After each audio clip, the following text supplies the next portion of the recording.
the earth.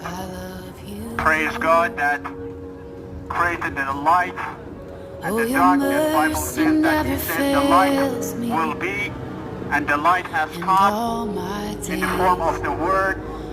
He was born through the Virgin Mary by the power of the Most High Holy Spirit. Bible says that the Jesus Christ became a word.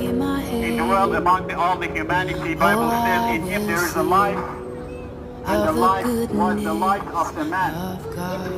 And Bible says indeed, whoever have the light of Jesus Christ will not wander in the darkness, but have the light